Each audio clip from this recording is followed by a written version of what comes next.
எல்லாரும் கண்களை மூடி. நல்ல தகப்பனே, இந்த காலை வேலைக்காக உமக்கு நாங்கள் நன்றி செலுத்துகிறோம். உடைய வார்த்தைக்காக உடைய சமூகத்தில் வருகிறோம். அப்பா, நீர் பேசும், நாங்கள் கேட்கிறோம். அடியனை மறைத்து கர்த்தர் பேசுவீராக. உடைய வார்த்தைகளை நல்ல நிலங்களாய் விதையாகிய வசனத்தை உள்வாங்கிக் கொள்ள, அதன் விளைச்சலை பார்க்க, அது எங்கள் கனி கொடுக்கிறதை பார்க்க கர்த்தரங்களை திடப்படுத்துவீராக. உற்சாகத்தோடு உடைய வார்த்தையை பெற்றுக்கொள்ள கிருபை தாரும்.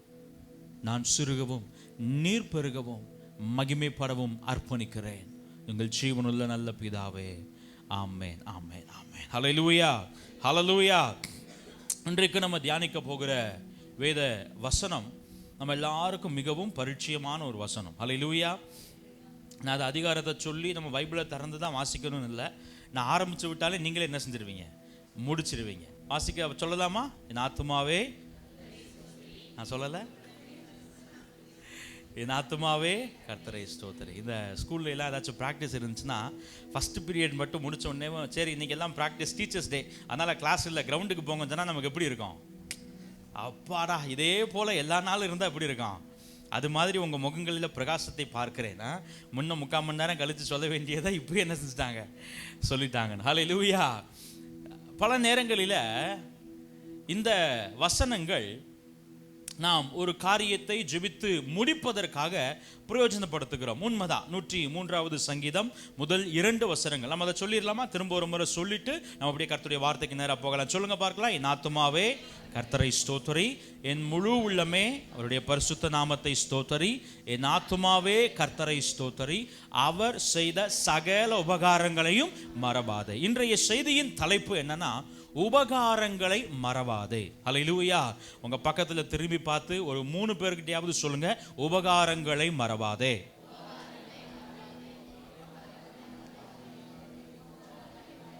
ஹல்லேலூயா, ஹல்லேலூயா. நான் முதல் ஆராதனையில சொன்னேன், உங்கள் மீது நான் வைத்திருக்கிற நம்பிக்கை உண்மையா இருக்குமே ஆனால் ஒரு நாளைக்கு குறைந்தபட்சம் 2 முறையாவது இந்த வசனங்களை நம்ம என்ன செஞ்சிருவோம், சொல்லிடுவோம்.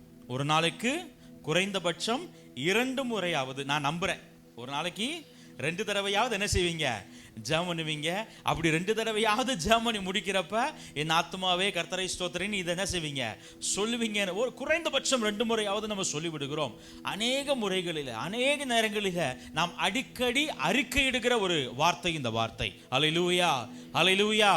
இது பல நேரங்களில் என்ன ஆயிருது அப்படின்னா, நாம் அடிக்கடி அதை சொல்வதனாலேயே அது அர்த்தம் இல்லாமல் என்ன செய்து விடுகிறது, போய்விடுகிறது. அது ஏதோ ஒரு மனப்பாடமாக ஏதோ ஒரு காரியத்தை சொல்றது போல, ஏதோ ஏதோ சொல்லணுமே அப்படின்றதுக்காக ஒரு சடங்காச்சாரமாக ஒரு ரிச்சுவலா முடிக்கிறப்ப இதை சொல்லணும் அப்படின்றதுக்காக என்ன செய்ய ஆரம்பித்து விடுகிறோம், சொல்ல ஆரம்பித்து விடுகிறோம். நான் அநேகரை பார்த்துருக்கிறேன், அவங்க கடைசியில் சொல்றது நாத்துமே சொல்றது முழு வசனம் சொல்றது நமக்கு சொல்றது முறாவாதே அப்படின்னுவாங்க. ஹல்லேலூயா. இது என்ன தெரியுமா, ஜெர்மனி முடிச்சா இது என்ன செய்யணும், சொல்லணும். அதை ஏன் சொல்றோம், அதை எதுக்கு சொல்றோம், அதனுடைய அர்த்தம் என்ன, அது எதற்காக சொல்லப்படுகிறது, அதை நான் சொல்ல வேண்டிய கட்டாயம் என்ன, அதை நான் செய்வதனால் எனக்கு ஏற்படுகிற நன்மைகள் என்ன, இதை அறிந்து இனிமேல் அதை அர்த்தமுள்ளதாக என்ன செய்ய போகிறோம், மாற்றிக்கொள்ள போகிறோம். ஹல்லேலூயா. குறிப்பாக ஒவ்வொரு ஆண்டும் இந்த கடைசி மாதத்தை தேங்க்ஸ் கிவிங் மந்தா, நன்றி அறிதல் வெளிப்படுத்துகிற, நன்றி அறிவிக்கிற மாதமாய் நம்ம அனுசரிக்கிறது உண்டு. அது அந்த நாட்களில் டிசம்பர் ஆரம்பிச்சிட்டாலே நம்முடைய பாடல் ஆராதனையாக இருக்கட்டும், நம்ம பகிர்ந்து கொள்ளுகிற கர்த்தருடைய வார்த்தையாக இருக்கட்டும், இது எல்லாமே அந்த கிராட்டிடியூட் அண்ட் தேங்க்ஸ் கிவிங்கை பேஸ் பண்ணி என்ன செய்யும், இருக்கும். இது கொஞ்சம் கொஞ்சமாக மாறி மாறி வருஷ கடைசியாக இருந்தது, இப்போ கடைசி நாளுக்கு என்ன செஞ்சிருச்சு, 31ஆம் தேதி பழைய வருட ஆராதனையில் அதை என்ன செய்வோம், பேசுவோம் பாஸ்டர். அப்போ அதுக்கு முன்னாடி வரைக்கும் ஆண்டவர் எங்களை ஆசீர்வதிப்பார் தான் என்ன செய்யணும். ஹல்லேலூயா. நல்லா கவனிங்க. இன்றைக்கு நம்ம அந்த கிராட்டிடியூட் பற்றி, தேங்க்ஸ் கிவிங் பற்றி தான் பேச போகிறோம். ஆனால் இந்த செய்தி ஆண்டு இறுதிக்கான செய்தி அல்ல, வருட கடைசியில் மாத்திரம் தியானிக்க வேண்டிய ஒரு செய்தி அல்ல, நம்முடைய வாழ்க்கையின் ஒவ்வொரு நாளும் இருக்க வேண்டிய ஒரு காரியம். ஹல்லேலூயா.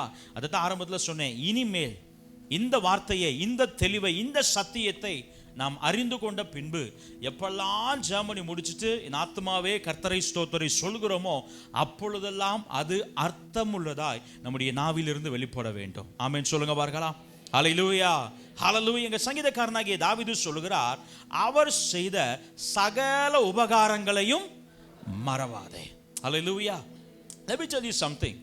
நாம் ஒரு காரியத்தை மறப்பதற்கு, மறந்து போவதற்கு ஒரு முயற்சியும் ஒரு பிரயாசமும் பட வேண்டிய அவசியம் இல்லை. ஹல்லேலூயா. ஆனால் அந்த காரியத்தை மறக்காமல் நினைவில் வைத்திருக்க வேண்டுமே, ஆனால் அதற்காக நீங்களும் நானும் பிரயாசப்பட்டே ஆக வேண்டும். ஹல்லேலூயா. மறத்தல் என்பது எளிதாக நடந்துவிடக்கூடிய ஒரு காரியம். மறத்தல் என்பது தானாக நடந்துவிடக்கூடிய ஒரு காரியம். ஆனால் நினைத்தல் என்பது, மறவாதிருத்தல் என்பது நீங்களும் நானும் கண்டிப்பாய் பிரயாசப்பட்டு சாதிக்க வேண்டிய ஒரு காரியம். ஹல்லேலூயா. ஹல்லேலூயா. நம்ம பல நேரங்களில் ஆண்டவர் செய்த நன்மைகளை மறந்து விடுகிறோம். we don't do it purposefully. நாம் வேண்டும் என்று, நான் என்னோட நோட்ஸ்ல இப்படி எழுதியிருக்கிறேன் பாருங்களேன், மறக்கணும்னு நினைக்கல, ஆனா நினைக்க மறந்துடுறோம். நல்லா இருக்குல்ல, பஞ்ச் மாதிரி. மறக்கணும்னு நினைக்கல, ஆனா நினைக்க, பக்கத்துல வச்சு சொல்லுங்க, நான் மறக்கணும்னு நினைக்கல, ஆனா நினைக்க மறந்துடுறேன். ஹல்லேலூயா. எத்தனை பேருக்கு அது விளங்குது? நம்ம பர்பஸ்ஃபுல்லா வேணும்னே ஆண்டவர் செஞ்ச இந்த காரியத்தை நான் கண்டிப்பா மறக்கணும், எப்படியாவது மறக்கணும், ஏதாவது செஞ்சு, அப்படியெல்லாம் நம்ம நினைக்கிறதே இல்லை. நம்மளாம் நல்ல விசுவாசிகள் ஃபர்ஸ்ட் பார்ட்ல. ஆனா ரெண்டாவது பார்ட் என்ன தெரியுமா? நினைக்க மறந்துடுறோம். நல்லா கவனிங்க. நினைக்க மறப்போமே, ஆனால் அது தானாகவே மறக்கப்பட்டு விடும். ஹல்லேலூயா. அதனால தான் சங்கீதக்காரன் சொல்லுகிறாரு, அவர் செய்த சகல உபகாரங்களையும் மறவாதே. அப்படியே இருதயத்தில் கை வச்சு சொல்லுங்க பார்க்கலாம், என் ஆத்துமாவே கர்த்தர் செய்த சகல உபகாரங்களையும் மறவாதே. ஹல்லேலூயா. இந்த மறத்தல் எவ்வளவு எளிதாய் நடக்கிறது அப்படின்றத 106வது சங்கீதத்தின் 13வது வசனத்தில் நம்ம வாசிக்க முடியும். தாவீது இப்படியாக பாடுகிறார் பாருங்க, ஆனாலும் சீக்கிரமாய் அவருடைய கிரியைகளை மறந்தார்கள். ஆனாலும் சீக்கிரமாய் அவருடைய கிரியைகளை மறந்தார்கள். யார் மறந்தா தெரியுமா? யாரு காடைய மூச்சு முட்டை வயிறு முட்டை சாப்பிட்டாங்களோ அவங்க என்ன செஞ்சிட்டாங்களா? மறந்துச்சார்கள். நான் முதல் ஆராதனையில் சொன்னேன், நம்ம இன்னைக்கு ஒரு செருப்பு வாங்கணும் அப்படின்னா, செருப்பு தேயுதோ இல்லையோ ஆட்டோமேட்டிக்காக கொஞ்சம் நாள்ல பிஞ்சிருது. என்ன பண்ணிடுது? பிஞ்சு தலை ஆட்டுறதை பார்த்தா நிறைய பேருக்கு இப்படி ஆகுது போல. நான் எனக்கு மட்டும்தான் அப்படி ஆகுதுன்னு நினைச்சிட்டு இருந்தேன். ஹல்லேலூயா. நல்லா கவனிங்க. ஆனா இஸ்ரவேல் ஜனங்கள் போட்டிருந்த பாதரட்சைகள் 40 வருஷம் வனாந்திரத்தில், அதுவும் ஆன் ரோடு கிடையாது, ஆஃப் ரோடு. நம்ம நடக்கிறதுக்கு தார் ரோடு இருக்கு, பேவர் பிளாக் போட்டிருக்கிறாங்க, சிமெண்ட் ரோடு போட்டிருக்கிறாங்க. ஆனா இஸ்ரவேல் ஜனங்கள் எதுல நடந்தாங்க? காடுகளிலும் மலைகளிலும் பாறைகளிலும் வனாந்திரங்களிலும் தண்ணீர்களிலும். இன்னைக்கு நம்ம வாங்குறப்பயே மாத்தி மாத்தி வாங்குறோம். இது வாட்டர் ப்ரூஃபா இல்லையா?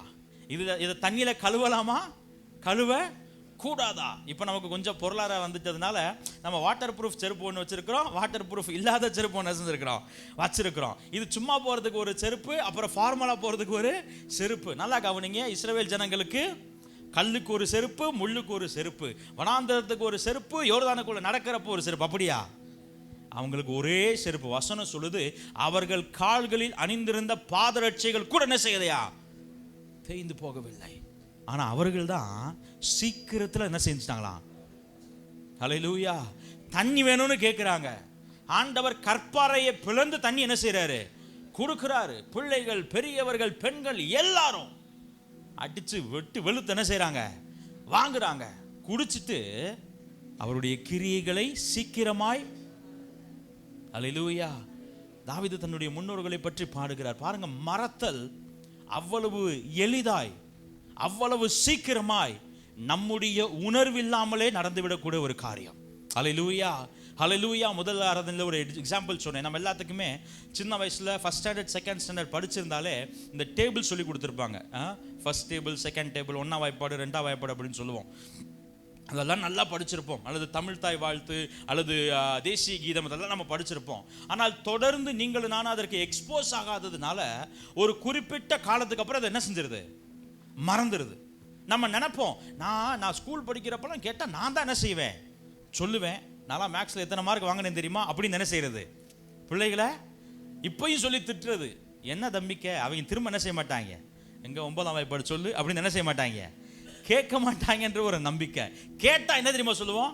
படிக்கிறப்ப நான் எப்படி சொன்னேன்னு தெரியுமா, இப்போ என்ன செய்யலை, நான் கேட்குறேன் அந்த 9ஆம் வாய்ப்பாடு வந்து நீங்கள் ரொம்ப நாளாக 9ஆம் வாய்ப்பாடை யூஸ் பண்ணலை, 9th டேபிள் நீங்கள் சொல்லலை, அதனால் அதை எரேஸ் பண்ணிடலாம்னு இருக்கோம். உங்களுடைய ஒப்புதலை கொடுப்பீர்களே, ஆனால் அதை என்ன செஞ்சிருவோம், எரேஸ் பண்ணிடுவோம்.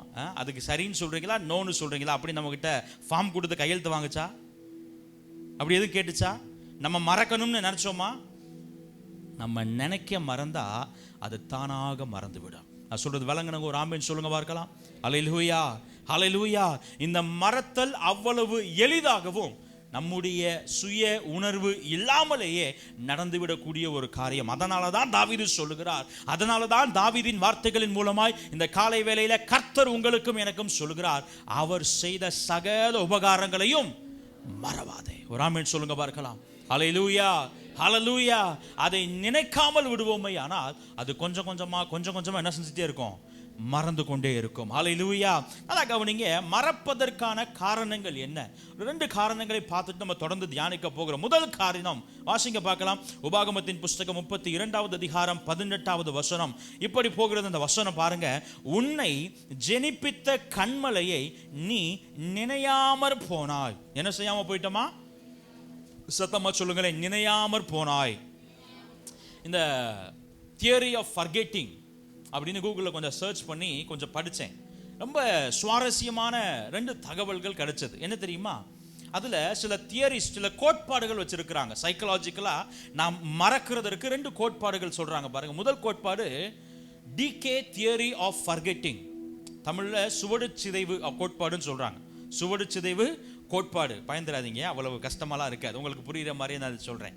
என்ன அந்த கோட்பாடு என்ன சொல்லுது அப்படின்னா, ஒரு காரியத்தை உயிருள்ளதாக ஜீவனுள்ளதாக தொடர்ந்து செயல்பாட்டில் நாம் வைத்தராவிட்டால் அது தானாகவே செயலிலிருந்து சிதைந்து அழிந்து இல்லாமல் போகும். ஹல்லேலூயா, ஹல்லேலூயா. நான் திரும்ப சொல்றேன், இந்த டிகே அப்படின்ற வார்த்தைக்கே ஓரளவுக்கு இங்கிலீஷ் தெரிஞ்சவங்களுக்கு தெரியும். அந்த டிகே என்ற வார்த்தை என்றால் அழுகி போதல். என்ன செய்தல்? அழுகி போதல். ஒரு மாம்ச சரீரம் எப்பொழுது அழுகி போகும்? எப்பொழுது அழுகி போகும்? நாலாம் பிறந்து 32 வருஷமாச்சு, இன்னும் ஃப்ரெஷ்ஷாக தான் என்ன செய்யுது இருக்கு. நிறைய பேர் இங்கே இருக்கீங்க இல்லையா, 40, 45, 60, 65 என்ன செய்யறோம், உட்காந்துருக்கோம். ஒன்று என்ன செய்யல, அழுகி போகல. ஆனால் லாசரு உள்ள இருந்த 4 நாள் என்ன செஞ்சிருச்சான், என்ன செஞ்சிருச்சு, நாறிருச்சு. நாரி போன அந்த சரீரத்திற்கும் ஃப்ரெஷ்ஷாக இருக்கிற நமக்கும் என்ன வித்தியாசம்? உயிர். அங்க உயிர் இல்ல, இங்க உயிர் இருக்கிறது. நல்லா கவனிங்க. கர்த்தர் உங்களுக்கும் எனக்கும் செய்த நன்மைகளை, கர்த்தர் உங்களுக்கும் எனக்கும் செய்த உபகாரங்களை ஜீவனுள்ளவைகளாய், அவைகளை உயிருள்ளவைகளாய் தொடர்ந்து செயல்பாட்டில் அவைகளை தொடர்ந்து திரும்ப திரும்ப நினைத்து ஆண்டவருக்கு நன்றி செலுத்திக் கொண்டே அதை ஜீவனுள்ளதாய் வைத்திருப்போமே, ஆனால் அவைகள் நம்முடைய நினைவில் என்ன செய்யும், இருக்கும். ஹல்லேலூயா. நாம் அவைகளை நினையாமல், அவைகளுக்கு ஜீவன் கொடுக்காமல், அவைகளை தொடர்ந்து செயல்பாட்டில் வைக்காமல் அவைகளை ஒரு ஓரமாய் வைத்துடுவோமே, ஆனால் நாட்கள் போக போக போக போக அவைகள் சிதைந்து மறைந்து போகும். விளங்குன ஒரு ஆமென் சொல்லுங்க பார்க்கலாம். ஹல்லேலூயா, ஹல்லேலூயா. இந்த வார்த்தைக்கு, இந்த நினையாமற் போனாய் என்கிற வார்த்தைக்கு எபிரேய பதத்தில் சொல்லப்பட்ட வார்த்தையினுடைய மொழியாக்கம் என்ன தெரியுமா சொல்லுது? deserted or did not recollect அப்படின்னு சொல்லுது. நடந்த ஒரு விஷயத்தை நாம் மறுபடியும் நினைவிற்கு கொண்டு வருவது இல்லை. ஒரு தடவை ஆண்டவர்கிட்ட பெற்றுக்கொள்கிறோம். அந்த மொமெண்ட்ல ஆண்டவர் ஒரு அற்புதத்தை செஞ்ச உடனே ஆண்டவரே ஸ்தோத்திரம் அப்படின்னு சாட்சி என்ன செஞ்சிடறோம், சொல்லிடுறோம். ஆனால் அதற்கு பின்பு மறுபடியும் அதை என்ன செய்வதில்லை, நினைவு கூறுவது இல்லை. இந்த காலை வேளையில ஆண்டவர் சொல்லுகிறார், அவைகளை மறவாதே. ஹல்லேலூயா. பக்கத்துல பார்த்து சொல்லுங்க, உபகாரங்களை மறவாதே. 2வது காரியம் பாருங்க, இன்டர்ஃபியரன்ஸ் தியரி ஆஃப் ஃபர்கெட்டிங், குறுக்கீடு.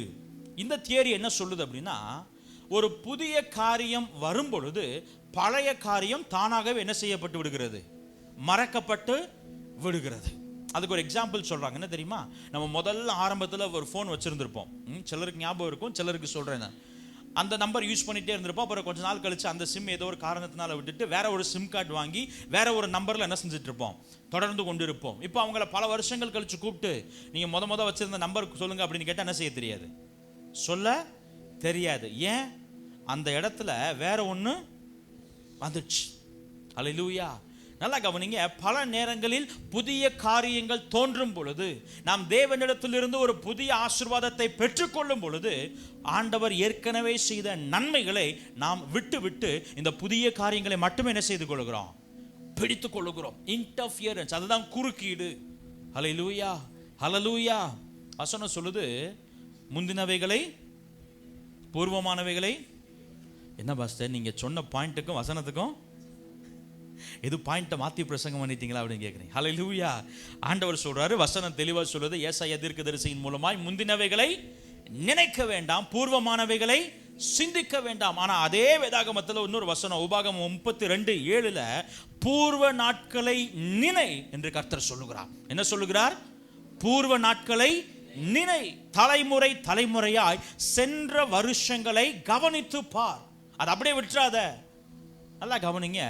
இப்ப ஏசாயா தீர்க்கதரிசனத்தை வசனம் சொல்லுது, முந்தினவைகளை நினைக்க வேண்டாம், பூர்வமானவைகளை சிந்திக்க வேண்டாம். ஆனா உபாகமம் 32:7 சொல்லுது, பூர்வமானவைகளை நினை. இப்ப நாங்க நினைக்கணுமா, நினைக்க கூடாதா?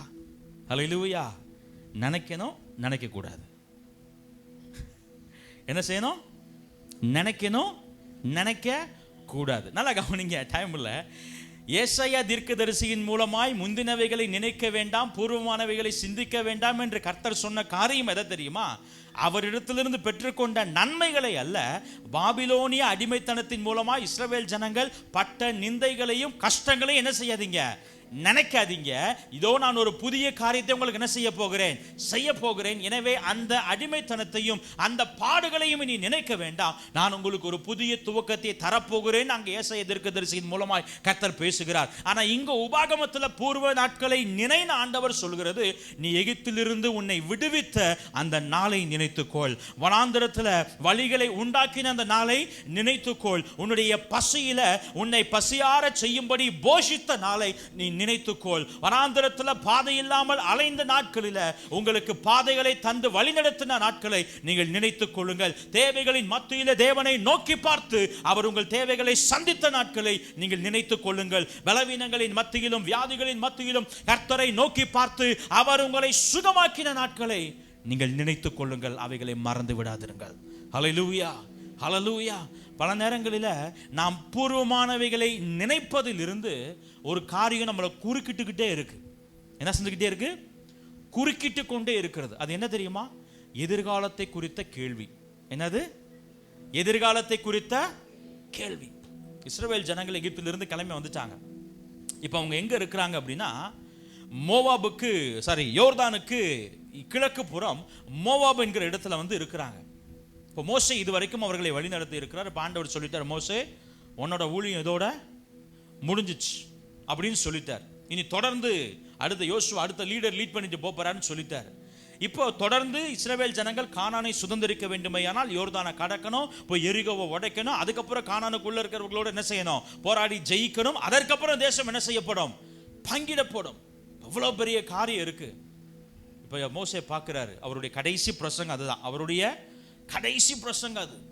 இப்போ மோசையால ஃபீல் பண்ண முடியுது, இந்த ஜனங்கள் தங்களுக்கு நேரிட போகிற காரியங்களை குறித்து என்ன செஞ்சுட்டு இருக்கிறாங்க, பயந்து கொண்டு இருக்கிறார்கள்.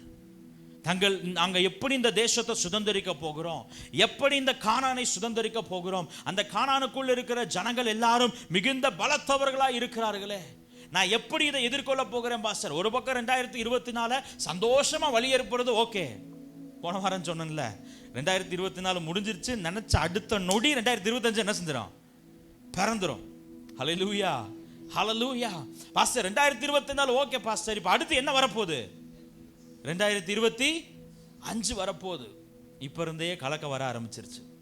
2025 என்னெல்லாம் பண்ண போகுதோ, என்னெல்லாம் நமக்கு காண்பிக்க போகுது. இப்போ இஸ்ரவேல் ஜனங்களுக்கு அதே கலக்கம்.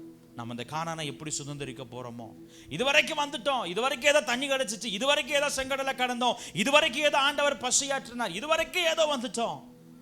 ஆனா இனி அந்த பலவான்களை எப்படி ஜெயிக்க போகிறோமோ, எதிர்காலத்தை குறித்த கேள்வி அவர்களுடைய பூர்வ நாட்களை நினைய விடாமல் குறுக்கீடு பண்ணுகிறது, இன்டர்ஃபியர் பண்ணுகிறது. இதை புரிஞ்ச மோசே கர்த்தருடைய தயவை கொண்டு, கர்த்தருடைய உணர்வை கொண்டு சொல்லுகிறார். பாருங்க, உபாகமம் 7வது அதிகாரம் 17, 18, 19 ஆகிய வசனங்களில், அந்த ஜாதிகள் என்னிலும் ஜனம் பொறுத்தவைகள், நான் அவர்களை துரத்தி விடுவது எப்படி என்று உன் இருதயத்தில் சொல்லிக் கொண்டாயானால். என்ன சொல்றாரு? உன் இருதயத்தில் ஏன் தெரியுமா அதை சொல்றாரு? மோசேக்கு ஆண்டவர் உணர்த்துறாரு, ஜனங்கள் தங்கள் இருதயத்தில் என்ன செஞ்சுக்கிட்டு இருக்கிறாங்க, என்ன சொல்லிக்கிட்டு இருக்கிறாங்க, அந்த ஜனங்கள் எங்களிலும் பலன் பெருத்தவர்கள், நாங்க அவங்களை எப்படி மேற்கொள்வோம் பாஸ்டர், 2024 எப்படியோ கடந்துட்டோம், 2025 எப்படி நாங்க தாக்குப்பிடிக்க போறோம், என்ன செய்ய போறோம் என்று உங்கள் இருதயங்களில் நீங்கள் சொல்லிக் கொள்வீர்களே ஆனால் உன் தேவனாகிய கர்த்தர் பார்வோனுக்கும் எகிப்தியர் யாவருக்கும் செய்ததையும் உன் கண்கள் கண்ட பெரிய சோதனைகளையும் அடையாளங்களையும் அற்புதங்களையும் உன் தேவனாகிய கர்த்தர் உன்னை புறப்பட பண்ணி காண்பித்த பலத்த கையையும் ஓங்கிய புயத்தையும் நன்றாய் நினைத்து, சொல்லுங்க பார்க்கலாம், நன்றாய் நினைத்து சொல்லுங்க, நன்றாய் நினைத்து அவர்களுக்கு பயப்படாதிரு. ஹல்லேலூயா. எதிர்காலத்தை குறித்த பயம் நம்மை விட்டு விலக வேண்டுமே ஆனால் பூர்வ நாட்களில் கர்த்தர் செய்தவைகளை நினைத்து அவரை ஸ்தோத்திரம் பண்ண வேண்டும். விளங்கின ஒரு ஆமென் சொல்லுங்க பார்க்கலாம். ஹல்லேலூயா.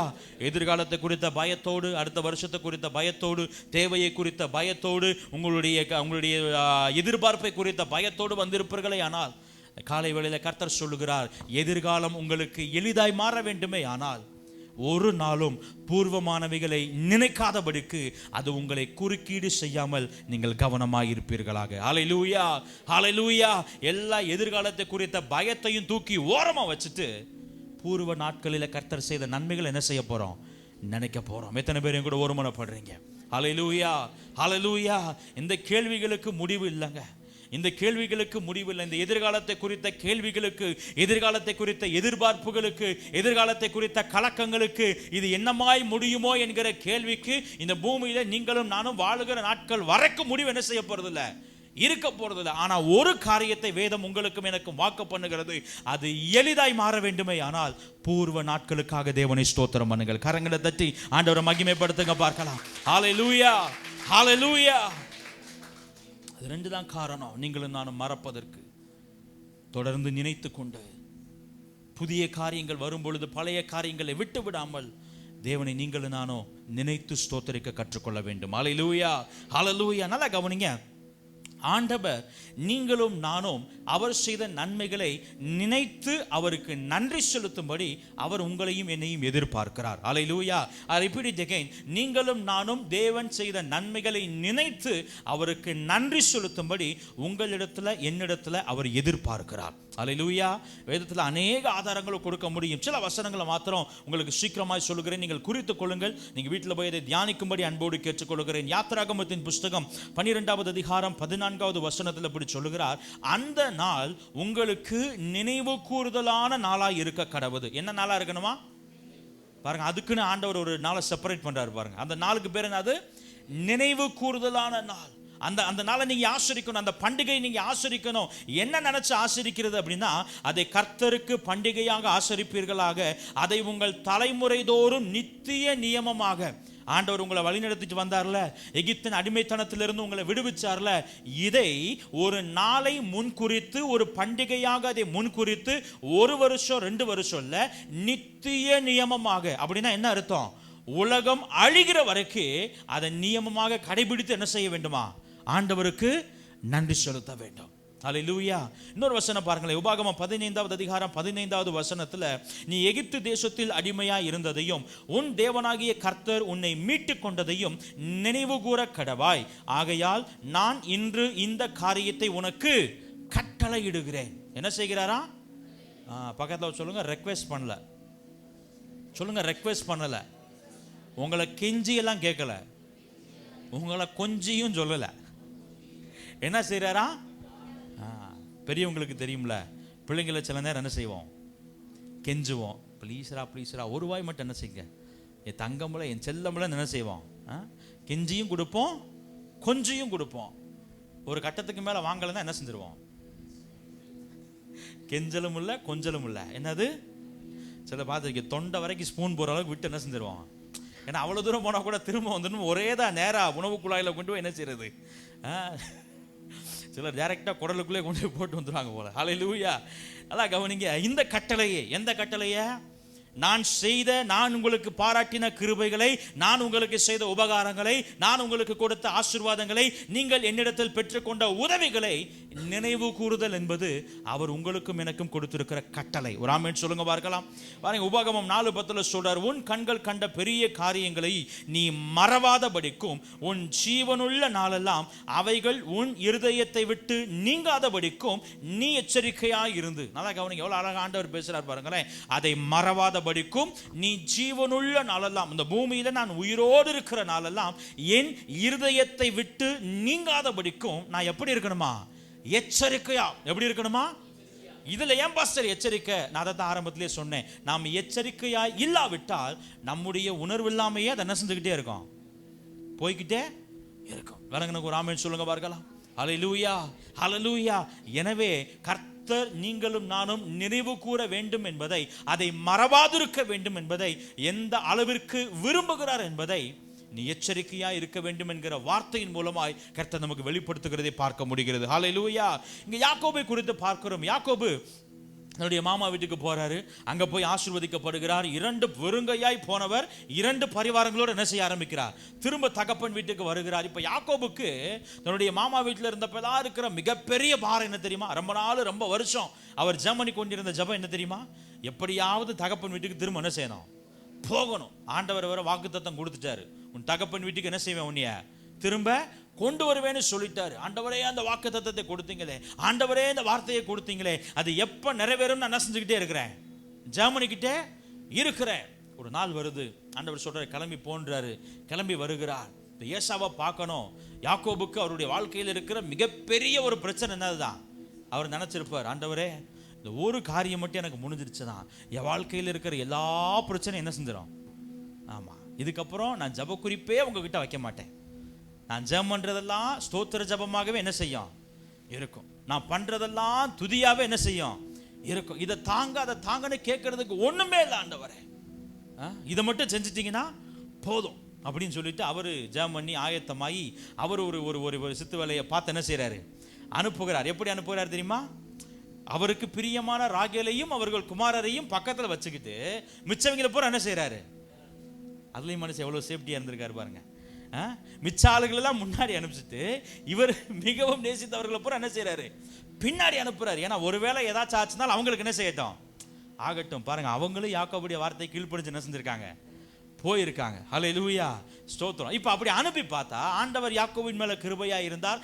ஏசா வந்தார், ஓடி வந்து கழுத்தை ஒரே போடுவார்னு பார்த்தா அவர் என்ன செஞ்சிட்டாரு, கட்டி பிடிச்சிட்டாரு. இப்ப யாக்கோபுக்கு எவ்வளவு சந்தோஷமா இருந்திருக்கும். ஆண்டவரே உமக்கு ஸ்தோத்திரம், இனிமே வாழ்க்கையில நான் கேட்கறதுக்கு ஒண்ணுமே இல்ல ஆண்டவரே, என் பிறவி பலனை அடைஞ்சாச்சு. எதை அடைஞ்சாச்சு? பிறவி பலனை அடைஞ்சாச்சு. இதுக்கு மேல நான் கேட்கறதுக்கு ஒண்ணுமே இல்லை ஆண்டவரே அப்படின்னு அப்படியே சந்தோஷமா நிறைவா எல்லாமே கிடைச்சிருச்சுன்னு நினைக்கிறப்ப ஆண்டவர் யாக்கோபை பார்த்து சொல்றாரு, நீ போக வேண்டிய இடம் ஒண்ணு இருக்கு. ஆதியாகமம் 35:1 ஆண்டவர் சொல்றாரு, தேவன் யாக்கோபை நோக்கி, நீ எழுந்து பெத்தேலுக்கு போய் அங்கே குடியிருந்து உன் சகோதரனாகிய ஏசாவின் முகத்திற்கு விலகி ஓடி போகிற போது உனக்கு தரிசனமான தேவனுக்கு அங்கே ஒரு பலிபீடத்தை உண்டாக்கு என்றார். அல்லேலூயா. யாக்கோபே, வாழ்க்கையில எல்லாம் கிடைச்சிருச்சு, இனிமே நான் கேட்கறதுக்கு ஒண்ணுமே இல்லை. எனக்கு இருந்த ஒரு மிகப்பெரிய தேவை, எனக்கு இருந்த ஒரு மிகப்பெரிய எதிர்பார்ப்பு எல்லாம் சூப்பரா முடிஞ்சிருச்சு, அவ்வளவுதான், ஐ அம் கம்ப்ளீட்னு சொல்றப்ப ஆண்டவர் சொல்றார், இல்ல யாக்கோபே, இனிமே தான் உன் மேல நான் வச்ச மெயின் நோக்கத்தை என்ன செய்ய போகிறேன், நிறைவேற்ற போகிறேன். ஆனால் அந்த திட்டம் உன் வாழ்க்கையில் செயல்படுவதற்கு முன்பதாக, உன் வாழ்க்கையில நான் வைத்திருக்கிற நோக்கத்தின் அடுத்த பரிமாணத்தை நீ துவங்குவதற்கு முன்பதாக, God to go to a place, நீ ஒரு இடத்திற்கு போக வேண்டி இருக்கிறது. அது எந்த இடம் தெரியுமா? நீ வெறுமையாய் என்னை நோக்கி பார்த்த இடம். அல்லேலூயா. நீ தனிமையில் என்னை நோக்கி பார்த்த இடம், நீ கண்ணீரில் என்னை நோக்கி பார்த்த இடம், நீ அவமதிக்கப்பட்டு என்னை நோக்கி பார்த்த இடம், நீ அவமானப்பட்டு என்னை நோக்கி பார்த்த இடம், நீ துரத்தப்பட்டு என்னை நோக்கி பார்த்த இடம், நீ தேவைகளின் மத்தியில் என்னை நோக்கி பார்த்த இடம். அங்க போய் நான் உனக்கு செய்த நன்மைகள் எல்லாவற்றிற்காகவும் ஒரு பலிபீடத்தை உண்டு பண்ணி என்னை பணிந்து கொள் என்றார். ஒரு ஆமென் சொல்லுங்க பார்க்கலாம். அல்லேலூயா, அல்லேலூயா. நீங்களும் நானும் கர்த்தர் நம்மீது வைத்த நோக்கத்தின் அழைப்பின் அடுத்த பரிமாணத்திற்கு போக வேண்டுமே ஆனால் கர்த்தரை ஸ்தோத்தரிப்பது மிக மிக அவசியம். அல்லேலூயா. யாக்கோபுக்கு ஒரு பெத்தேல், உங்களுக்கு எனக்கும் ஊர்பட்ட பெத்தேல் இருக்கு. எல்லாம் இருக்கு. அவ்வளவு பெத்தேல், அவ்வளவு காரியங்கள், அத்தனை அவமானங்கள், அத்தனை தேவைகள், அத்தனை நிந்தைகள், அத்தனை போராட்டங்கள், அத்தனை பலவீனங்கள், அத்தனை பாடுகள். ஆனா இன்றைக்கு அவைகள் எல்லாவற்றிலும் இருந்து ஆண்டவர் உங்களை மீட்டு வந்திருக்கிறார்ல. ஆண்டவர் என்ன தெரியுமா சொல்றாரு? just go and revisit those moments. அந்த சூழ்நிலைகளை, அந்த காரியங்களை, அந்த நிலையை மறுபடியும் நினைத்து பார்த்து ஆண்டவருக்கு என்ன செய்யணுமா? நன்றி சொல்ல வேண்டும். அப்படியே கண்களை மூடலாமா? கண்களை மூடலாமா? ஒரு சில நிமிடங்கள் அப்படியே ஆண்டவரை ஸ்தோத்திரம் பண்ண போறோம். ஆண்டவருக்கு நன்றி செலுத்த போறோம். வெறுமனே ஆண்டவருடைய நாமங்களை, அவருடைய மகத்துவங்களை சொல்லி அல்ல, உங்களுக்கு இன் பர்டிகுலர் அவர் செய்த நன்மைகளை சொல்லி, அந்த இயேசுவா நீங்க நல்லவர், நீர் வல்லவர், நீர் போதுமானவர், அப்படி இல்லை. நீங்க தேவையின் மத்தியிலிருந்து ஒரு சூழல் இருக்கும்ல, ஒவ்வொருத்தருக்கும் இண்டிவிஜுவல் ஆண்டவர் உங்களுக்கு செய்த நன்மைகளை அதை வாய்களை திறந்து சொல்லி ஆண்டவருக்கு நன்றி செலுத்த முடியும்னா வாய்களை திறந்து சொல்லுங்க. இல்லாவிட்டால் உங்கள் இருதயத்தில் அவைகளை எண்ணி வாய்களை திறந்து நன்றி மாத்திரம் சொல்லுங்க. சத்தத்தை உயர்த்தி நன்றி சொல்லுங்க பார்க்கலாம். வாய்களை திறந்து ஆண்டவருக்கு நன்றி செலுத்துவோமா? திரும்பி பார்க்கிறேன் நான் வந்த பாதையை, கண்ணீரோடு கர்த்தாவே நன்றி சொல்கிறேன். திரும்பி பார்க்கிறேன் வந்த பாதையை, கண்ணீரோடு கர்த்தாவே சொல்லுவோமா? நடத்தி நீர் என்னை அமர்ந்த தண்ணீர் அண்டையில், தூக்கி நீர் என்னை உந்தன் பிள்ளையாக்கி நீர். நடத்தி நீர் என்னை அமர்ந்த தண்ணீர் அண்டையில், தூக்கி நீர் என்னை உந்தன் பிள்ளையாக்கி நீர். திருப்பித் தர ஒன்றும் இல்லையே, திரும்பி பார்க்கிறேன் வந்த பாதையை, கண்ணீரோடு கர்த்தாவே. ஹல்லேலூயா. ஒரு தீர்மானம் எடுங்க. இந்த டிசம்பர் 8ஆம் தேதி ஆகிறது. 31ஆம் தேதிக்கு முன்பதாக ஏதாவது ஒரு நாளை நியமித்து நீங்கள் உங்கள் குடும்பத்தோடு இணைந்து, ஒருவேளை நீங்கள் செக்டாரில், ப்ரைவேட்லேயோ கவர்மெண்ட் செக்டார்லேயோ வேலை பார்ப்பீர்களே, ஆனால் ஒரு விடுமுறை நாளை தேர்ந்தெடுங்க, வார இறுதி நாளை தேர்ந்தெடுத்து குடும்பமாக உட்கார்ந்து, நீங்கள், உங்கள் மனைவி, உங்கள் பிள்ளைகள் உட்கார்ந்து ஆண்டவர் உங்களுக்கு செய்த நன்மைகளுக்காக அவரை ஸ்தோத்திரம் பண்ணுங்க. ஹல்லேலூயா, ஹல்லேலூயா. I tell it from the altar. நான் தேவனுடைய கர்த்தருடைய சந்நிதியிலிருந்து, கிருபாசனத்திலிருந்து சொல்லுகிறேன். அந்த ஜெபத்திற்கு, அந்த நன்றிக்கு ஒரு வல்லமை உண்டு. ஹல்லேலூயா, ஹல்லேலூயா. எங்கெல்லாம் தேவனுடைய ஜனம் ஜெபிப்பதற்கும் துதிப்பதற்கும் ஒருமனப்பட்டதோ அங்கெல்லாம் அவர்கள் தேவனுடைய மகிமையை கண்டார்கள். ஹல்லேலூயா.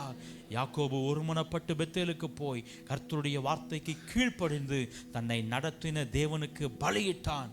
அவருடைய வாழ்க்கையின் அடுத்த பரிணாமத்திற்கு நேராய் கர்த்தர் யாக்கோபை நடத்தினார். ஹல்லேலூயா. பவுலையும் சீலாவையும் குறித்து நம்ம பார்க்கிறோம். ஏன் நம்ம துதிக்கணும்? ஏன் நம்ம ஆண்டவர் செய்த நன்மைகளை நினைவு கூறணும்? பவுலையும் சீலாவையும் குறித்து வேத வசனம் சொல்லுகிறது பாருங்க. அப்போஸ்தலர் 16வது அதிகாரம் 25வது வசனத்துல, நடுராத்திரியிலே பவுலும் சீலாவும் ஜெபம் பண்ணி தேவனை துதித்து பாடினார்கள். என்ன செஞ்சாங்களாம்? சத்தமா சொல்லுங்களேன், என்ன பண்ணாங்களாம்? நல்லா சத்தமா சொல்லுங்க, என்ன பண்ணாங்க? ஒப்பாரி பாட்டு பாடலை. என்ன பாட்டு பாடலை? அந்த சிச்சுவேஷன் ஆக்சுவலாக என்ன பாடி இருக்கணும்? நான் சீமையில் சவுலா இருந்தப்ப அப்படின்னு என்ன செஞ்சிருக்கணும்? பாடி இருக்கணும். நான் குதிரையில் ஏறி வருகையில் பக்கத்தில் சீலா உட்காந்து என்ன சொல்லியிருப்பார் அவரு? ஏ ராசா, அப்படி இருந்த நீ இப்ப அப்படியா பாடினாங்க? பவுலும் சீலாவும் ஒப்பாரி பாட்டா பாடினாங்க? என்ன பாட்டு பாடினாங்க? துதிச்சு பாடினாங்க. அப்படின்னு எப்படி பாடியிருப்பாங்க? ஆண்டவருடைய மகத்துவங்களை சொல்லி, அவர் எப்படிப்பட்டவர் என்பதை சொல்லி. நல்லா கவனிங்க. கைகளும் கால்களும் கட்டப்பட்டவர்களாய் சிறைச்சாலையில் இருந்தவர்கள் அதை மறந்து தேவனை என்ன செய்தார்களாம்? துதித்து பாடினார்கள். அந்த துதித்து பாடுதனுடைய வெளிப்பாடு என்ன தெரியுமா? அந்த துதித்து பாடுதனுடைய நன்மை என்ன தெரியுமா? அதுவரை அவர்கள் கண்டிராத ஒரு புதிய தேவனுடைய வல்லமை அந்த சிறைச்சாலையில் வெளிப்பட்டதை அவர்கள் கண்டார்கள். கைதட்டி ஆண்டவரை மகிமைப்படுத்துங்க பார்க்கலாம். ஹல்லேலூயா, ஹல்லேலூயா.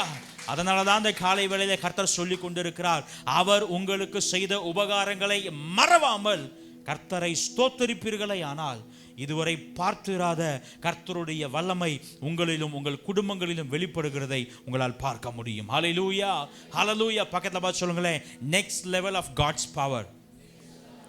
தேவனுடைய வல்லமையின் அடுத்த நிலை, கர்த்தருடைய கரத்தின் அடுத்த பரிணாமம், உங்கள் வாழ்க்கையின் அடுத்த வளர்ச்சியை நீங்கள் பார்க்க வேண்டுமே ஆனால் கர்த்தரை ஸ்தோத்தரியுங்கள். ஹல்லேலூயா, ஹல்லேலூயா. மறக்கலனா என்ன ஆகும்? அதை ரொம்ப அழகாக 103வது சங்கீதத்தில் வாசித்தோம். என் ஆத்துமாவே கர்த்தரை ஸ்தோத்தரி. நான் மறக்கலனா என் வாயில என்ன வரும்? ஸ்தோத்திரம் வரும். என்ன வரும்? ஸ்தோத்திரம் வரும். ஸ்தோத்திர பலியிடுகிறவன் தேவனை, அவரை மகிமைப்படுத்துகிற எந்த ஸ்தானத்திலும் அவர் வந்து ஆசீர்வதிக்கிறார். நான் சொல்ற எத்தனை பேருக்கு விளங்குது? அந்த ரூட் புரியுதா? அந்த ஃபார்முலா புரியுதா? நான் ஸ்தோத்திரம் பண்ணுனா உதடுகளின் கனியாகிய ஸ்தோத்திர பலியினால நான் அவரை மகிமைப்படுத்துவேனே ஆனால் அவர் வந்து என்னையும் என் வீட்டையும் ஆசீர்வதிக்கிறார். ஹல்லேலூயா, ஹல்லேலூயா. அவ்வளோ பெரிய எரிகோ கோட்டையை, வீழ்த்த முடியாத எரிகோ கோட்டையை வீழ்த்துவதற்கு ஆண்டவர் பயன்படுத்தின ஆயுதம் என்ன தெரியுமா? துதி. ஹல்லேலூயா, ஹல்லேலூயா. எங்கெல்லாம் ஸ்தோத்திரம் பிறக்கிறதோ, எங்கெல்லாம் துதி பிறக்கிறதோ, எங்கெல்லாம் நன்றியுள்ள இருதயம் வெளிப்படுகிறதோ, அங்கெல்லாம் கர்த்தர் உங்களுக்காக எனக்காக கிரியை செய்கிறார். ஒரு ஆமென் சொல்லுங்க பார்க்கலாம். ஹல்லேலூயா. நீங்கள் தேவனை நினைப்பீர்களே ஆனால் தேவன் உங்களை நினைப்பார். எத்தனை பேர் ஆமென் சொல்றீங்க? ஹல்லேலூயா. நான் அவரை நினைச்சா அவரே என்ன செய்வாரு? நினைப்பார். அவரை நினைச்சா பாட்டு ஞாபகம் வந்துருச்சா? தேவகுமாரா, தேவகுமாரா என்ன நினைச்சிருங்க. நீங்க நினைச்சா அவர் உங்களை நினைக்க ஆரம்பிச்சிட்டான்னு வச்சுங்களேன். வசனம் சொல்லுதுல, அவர் உங்களை நினைத்திருக்கிறார். கர்த்தர் உங்களை நினைத்திருக்கிறார். அவர் ஆசீர்வாதி. பக்கத்தில் சொல்லுங்க, கர்த்தர் உங்களை நினைச்சிருக்கிறாங்க. கர்த்தர் உங்களை நினைச்சிருக்கிறார். நிச்சயமாய் உங்களை ஆசீர்வதிப்பார். நீங்களும் அவரை நினைத்துக் கொள்வீர்களாக. நீங்களும் அவரை நினைத்துக் கொள்வீர்களாக. நல்லா கவனிங்க. இந்த prize brings promotions. Prize brings promotions. சில நேரங்களில் சில பாடுகள் இருக்கலாம். இந்த வருஷம் முடிய போதுதான், அதுக்காக வேண்டி எல்லா பாடுகளும் தீர்ந்து அப்படியே பயங்கர உற்சாகமா இருக்கமான்னு கேட்டா இல்ல. கிறிஸ்துமஸுக்கு ட்ரெஸ் எடுக்கிறதே பெரிய பாடான செய்து. ஹல்லேலூயா. அது ஒரு பெரிய தேவை பாஸ்டர். ஒரு பக்கம் சந்தோஷமா இருக்கு, ஆனா இன்னொரு பக்கம் பொருளாதாரத்தை நினைச்சோம்னா கொஞ்சம் எப்படி இருக்கு பாருங்க. இன்னும் கமிட்மெண்ட்டே இல்லை. நம்ம எல்லாம் என்ன செய்யுது? முத வரிசையில் உட்காந்து ஆமா ஆமா ஆமான்னு தலை ஆட்டுது. ஹல்லேலூயா. இந்த காலை வேளையில் உங்களுக்கு நான் சொல்லுகிறேன், நீங்கள் ஏற்கனவே கர்த்தர் செய்த நன்மைகளுக்காக ஸ்தோத்திரம் பண்ணி பாருங்க. இந்த டிசம்பரில் உங்கள் தேவைகள் மாத்திரமல்ல, உங்கள் குடும்ப சமாதானத்தில், சுகத்தில் கர்த்தர் தம்முடைய கரத்தின் வல்லமையை வெளிப்பட செய்வார். ஒரு ஆமென் சொல்லுங்க பார்க்கலாம். ஹல்லேலூயா, ஹல்லேலூயா. நான் இது ஒரு சவாலாய் தேவனுடைய சன்னிதானத்தில் ஒரு ஊழியக்காரனாய் கர்த்தர் கொடுத்த அதிகாரத்தின் நிமித்தம், என்னுடைய தைரியத்தினாலேயோ என்னுடைய பலத்தினாலேயோ நான் சொல்லலைங்க, ஊழியக்காரன்கிற நாமத்தின் நிமித்தம் பரலோகத்தின் பிரதிநிதியாய் சொல்லுகிறேன். நான் சவால் விடுகிறேன். நீங்க குடும்பமா சேர்ந்து ஆண்டவர் உங்களுக்கு செய்தவைகளுக்காக ஸ்தோத்திரம் பண்ணி பாருங்க. உங்கள் தேவைகளை கர்த்தர் அபரிவிதமாய் சந்திப்பார். ஹல்லேலூயா. உங்கள் வாழ்க்கையில் ஒரு வளர்ச்சியை காண்பீர்கள். உங்கள் பொருளாதாரத்தில் ஒரு வளர்ச்சியை காண்பீர்கள். அது வரைக்கும் சிறைச்சாலை வரலாற்றிலேயே பார்த்திராத ஒரு மிகப்பெரிய பிரம்மாண்டமான மாசான ஒரு அற்புதத்தை ஆண்டவர் என்ன செஞ்சார்? செய்தார். ஹல்லேலூயா. சிறைச்சாலை தலைவர் அப்படி ஒரு காரியத்தை என்ன செஞ்சிருக்கவே மாட்டாரு. யாராச்சும் உடைச்சிட்டு கிடைச்சிட்டு வெளியில போவாங்க. அப்படி உடைச்சாலும் என்ன கேட்கும்? நமக்கு சத்தம் கேட்கும். நம்ம முழிச்சிடலாம்ன்ற நம்பிக்கையில் அவர் என்ன செஞ்சுக்கிட்டு இருக்கிறாரு? தூங்கிக்கிட்டு இருக்கிறாரு. சத்தம் கேட்டுச்சு, ஆனா அது உடைக்கிற சத்தம் இல்ல, சிறைச்சாலையின் அஸ்திபாரமே. கரங்களை தட்டி ஆண்டவரை மகிமைப்படுத்துங்க பார்க்கலாம். ஹல்லேலூயா. நீங்கள் கர்த்தருக்கு ஏறெடுக்கிற துதி பலிகளும் ஸ்தோத்திர பலிகளும் உங்களை அடைத்திருக்கிற கதவுகளின் அஸ்திபாரங்களை அசைக்கக்கூடிய வல்லமையுடையது. ஹல்லேலூயா. அதனால தான் இந்த காலை வேளையில் ஆண்டவர் சொல்லுகிறார், அவரை துதிப்பதை ஒரு நாள் என்ன செஞ்சிடாதீங்க, விட்டு விட. பக்கத்தில் சொல்லுங்க, உபகாரங்களை மறந்து விடாதிருங்கள். மறந்து விடாதிருங்கள். 2025 குறித்து இப்போ என்ன செய்ய ஆரம்பிக்காதீங்க, யோசிக்க ஆரம்பிக்காதீங்க. அதற்கான பதிலை ஆண்டவர் தந்திருக்கிறார். பூர்வ நாட்களை நினைத்து கொள்ளுங்கள். அவைகளை நீங்கள் மறக்காதிருப்பீர்களே ஆனால் இந்த 2025 இல்ல, கர்த்தர் நம்மை உயிரோடு வைத்திருப்பாரே ஆனால் 2200 நமக்கு எப்படிதான் இருக்கும்? ஆசீர்வாதமாகவே இருக்கும். பாஸ்டர் ஏதோ ஃப்ளோல டங்க் ஸ்லிப் ஆகி 2200 சொல்லிட்டீங்களா அப்படின்னு கேட்டா, நான் இருந்தால் உங்களுக்கு சும்மா சொல்றேன். ஆண்டவர் என்ன இந்த பூமியில வைத்திருக்கிற வரைக்கும் எதுவும் எனக்கு எளிதாய் மாறும். காரணம், நான் அவரை ஸ்தோத்தரிக்கிறவர். கண்களை மூடி ஆண்டவரை நோக்கி பார்க்கலாமா?